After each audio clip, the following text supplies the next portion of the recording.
हिसार शहर की बेटी पर्वतारोही रीना भट्टी ने महज 70 घंटे में 2 सबसे ऊंची चोटियों पर चढ़कर एक रिकॉर्ड कायम किया है। वह लद्दाख में 6,250 मीटर माउंट कांग यात्से और 6,240 मीटर माउंट जू जोंगो चोटी पर चढ़ने और भारतीय ध्वज फहराने वाली पहली हरियाणवी पर्वतारोही हैं। रीना भट्टी के पिता बलवान सिंह हिसार की ऑटो मार्केट में ट्रैक्टर वर्कशॉप चलाते हैं। रीना ने बताया कि उसने 17 जुलाई को माउंट कांग यात्से की चढ़ाई शुरू की थी। वह 18 जुलाई की रात को यात्रा पूरी कर उसने राष्ट्रीय ध्वज को फहराया और उसी तरह माउंट जू जोंगो की यात्रा 20 जुलाई को शुरू की और 21 जुलाई को उसने पूरी की। रीना भट्टी इससे पहले दक्षिण अफ्रीका की माउंट किलिमंजारो और लद्दाख की 7,135 मीटर ऊंची चोटी माउंट नून सहित विभिन्न चोटियों पर चढ़ चुकी हैं। रीना भट्टी ने अपना अनुभव साझा करते हुए अनुरोध किया कि हरियाणा और भारत के सभी युवाओं को चाहिए कि वह जिस भी क्षेत्र में कुछ करना चाहते हैं उस पर ध्यान दें और अपनी मेहनत से आगे बढ़ें। रीना ने कहा कि मैं ये रिकॉर्ड उन लड़कियों को समर्पित करना चाहती हूँ जो अपने जीवन में कुछ करना चाहती हैं और किसी कारणवश अभी तक नहीं कर पाई हैं। उन्होंने लोगों से अपील की कि छोटे छोटे प्रयास करते रहें, सफलता अवश्य मिलेगी। स्टार्टिंग में ये था कि हम लोग एक साथ में 2 पीक क्लाइम करेंगे, बट हमारे पास अगर बफर डे बचता है तो एक थर्ड पीक भी वहाँ पे थी 6,000 की, तो वो भी हमें क्लाइम करनी थी। बट किसी रीज़न से 4 दिन हमें बेस कैंप पे ही रहना पड़ा। वेदर फोरकास्ट नहीं मिला था, हमें विंडो नहीं मिली थी सबमिट करने के लिए, तो 2 ही करना पड़ा। बट 2 में भी हमने फिर कुछ और निकाल के रखा कि उसको स्पीडली थोड़ा सा किया जाए।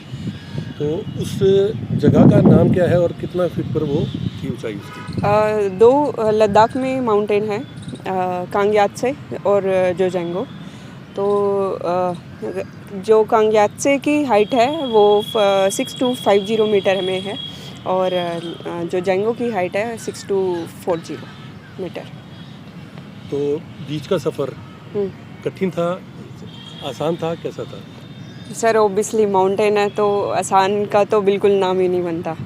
तो कांग यात्से जो पीक थी वो काफ़ी लेंथी थी और सबमिट पुश कम से कम 13 से 14 घंटे का था। और मेरे लिए अभी तक मैंने 7,000 भी किया है, बट 7,000 से मुझे टफ़ लगा क्योंकि ओबियसली आपको कंटिन्यूसली चलना है।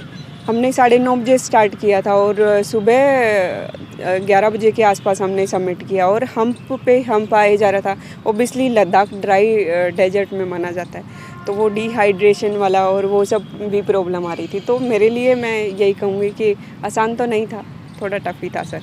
तो रास्ते में सफ़र में कुछ ऐसा पल जो आप हमेशा याद रखना चाहेंगे? बिल्कुल करना चाहूँगी सर, क्योंकि देखो ओबियसली माउंटेन टफ था तो डिहाइड्रेशन की बार बार प्रॉब्लम आ रही थी। तो ये और इतना लेंथी था ना, तो वहाँ पे ना थोड़ा डिस्ट्रैक्ट आ रहा था कि माइंड और फिजिक्स के बीच में। तो वहाँ पे एक दो जगह ऐसा भी आ रहा था कि चलो यार गिव अप कर देते हैं, बट गिव अप करना सीखा ही नहीं कभी। तो 1-2 मोमेंट ऐसे होते हैं जहाँ पे दिमाग भी बोलना शुरू कर देता है कि यार बस कर, अब तो बहुत हो गया। तो ऐसे मोमेंट थे जो मैंने खुद से ओवरकम किए, तो ऑब्वियसली वो मेरा लाइफ टाइम ये रहेगा कि मैंने ऐसा किया। सफ़र पूरा करने के बाद आपने कैसा महसूस किया? सर सफ़र पूरा करने के बाद हम जस्ट बैठ गए थे कि यार एटलीस्ट एक खुद को संतुष्टि होती है ना, तो वो सुकून था फेस के ऊपर कि हाँ हमने अचीव किया है। और ऑब्वियसली हम जो मोटो लेके चलते हैं कि हम कुछ कर सकें एटलीस्ट पेरेंट्स के लिए, अपने देश प्रदेश के लिए, और हमने कुछ वो जब तिरंगा होता है ना हाथ में, तो फिर पूरा स्ट्रेस ख़त्म हो जाता है। तो वो मेरे लिए सुकून का पल था। और आपकी लाइफ में सबसे बड़ी जो होती है हर बच्चे के अंदर, पेरेंट्स का साथ सब जरूरी होता है, तो माता पिता की तरफ से आपको कैसी सपोर्ट रही है हमेशा? माता पिता की साइड से मैं कभी, मेरे फादर ने कभी रोका नहीं मुझे।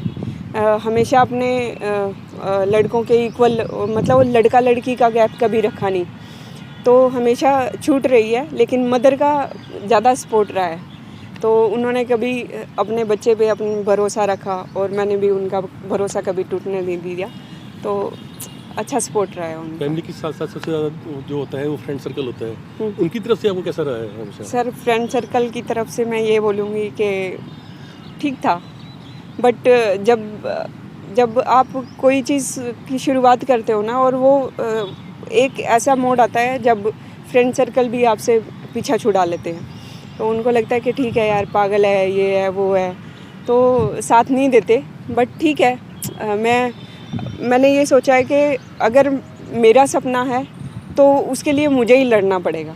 तो वहाँ पे फ्रेंड सर्कल ओबियसली माउंटेन पे नहीं जा सकता, तो वो मुझे खुद से ही स्ट्रॉन्ग बनना है, तो एवरेज ही मानूंगी सर मैं। आपने कितने घंटे में दोनों चोटियां फतेह करी? 17 आवर्स का हमारा टोटल टाइम था, और एक सबमिट पुश में हमें कम से कम 13 से 14 घंटे का टाइम लगा, और वापस आने में 7 से 8 घंटे का टाइम। और बीच का जो टाइम है वो हमें एक बेस कैंप से लेके दूसरे बेस कैंप तक, और जो हमारे बीच का मतलब ये मान कर चलो कि 7 से 8 घंटे का हमारा रेस्ट टाइम भी था। नेक्स्ट टारगेट क्या है आपका? नेक्स्ट टारगेट है माउंट एवरेस्ट को फतेह करना, और उसके साथ भी अगर कुछ और अच्छा हो पाया और फाइनेंशियली मुझे हेल्प मिल पाई, तो माउंट एवरेस्ट और माउंट लोत्से में साथ में फतेह करना चाहूँगी। इन जो आप ये पहाड़ों पे चढ़ते हैं उतरते हैं और आपकी पढ़ाई के बीच में कैसा रहा सफ़र? स्टार्टिंग में तो ऐसा नहीं था सर। जब मैंने मास्टर कंप्लीट करी थी तो नॉर्मल छोटी मोटी ट्रैकिंग होती थी, और साथ में प्राइवेट सेक्टर में जॉब भी कर रही हूँ, तो वहाँ से जितना भी संडे का और या फिर कोई और हॉलीडे होती है तो उनका टाइम बचा के मैं ट्रैकिंग वगैरह करती थी, तो तब तक तो नॉर्मल ही था सर। बट अब एक्सपीडिशन के लिए मुझे बहुत टाइम चाहिए होता है। तो प्रैक्टिस का टाइम आपका कितना है दिन में जब करते हैं प्रैक्टिस कितना? 4 घंटे हो जाता है सर। 2.5 से 3 घंटे मॉर्निंग का सेशन, और 2 घंटे शाम का सेशन, क्योंकि उसमें योगा और मुझे कार्डियो भी करना होता है। और मॉर्निंग सेशन में अपना स्ट्रेंथ ट्रेनिंग और वेट ट्रेनिंग। इन स्पोर्ट्स की बात की जाए, एक महंगा स्पोर्ट है, तो इसको आप कैसे आगे वो करेंगे? सर फ़िलहाल तो मैं अपनी सेविंग मनी से कर रही हूँ, क्योंकि मैंने बताया कि मैं प्राइवेट सेक्टर में जॉब कर रही हूँ। बाकी मैं कंपनियों से, जो प्राइवेट सेक्टर में कंपनी है, वो CSR फंड से मुझे स्पॉन्सर कर सकती हैं। मैं अपील भी करना चाहूँगी कि हमारे हिसार में बहुत सारा ओबियसली इंडस्ट्री एरिया है, तो वो लोग कंपनी से अपने CSR फंड से मुझे स्पॉन्सर कर सकते हैं, या मार्केटिंग टीम्स में जैसे ब्रांड प्रमोशन हो गया, तो उसके हिसाब से मुझे स्पॉन्सर कर सकती हैं। और एक लड़की होते हुए आप जो और लड़कियां हैं उनको क्या संदेश देना चाहेंगे इसको आगे बढ़ने के लिए अपने आप में? सर मैं उनको संदेश देना चाहूँगी कि अपने ओबियसली लड़की होने के बाद हमारे पास एक ऑलरेडी रिस्पॉन्सिबिलिटी आ जाती है कि हम अपने माँ बाप की इज्जत बनाए रखें, और उनको भरोसा दिलाएं कि हम भी कुछ कर सकती हैं, ताकि वो आपको आगे बढ़ने के लिए प्रेरित करें। और तो जो भी आप कर रहे हैं, जिस भी फील्ड में आप कर रहे हैं, उसका अपना 100% दें, उसका रिजल्ट आएगा ही आएगा, आज नहीं तो कल। और ताकि अपने माँ बाप को, अपनी बेटियों पे भरोसा हो कि वो बहुत, अगर उनको फ्रीडम दी जाए तो वो बहुत कुछ ज़िंदगी में कर सकते हैं। आफ्टर मैरिज भी आप इसको आगे रखना चाहेंगे? बिल्कुल रखना चाहूँगी सर। मैं अब इट्स माई पैशन, तो मैं इसको छोड़ूंगी कैसे? छोड़ने का कोई नाम ही नहीं बनता।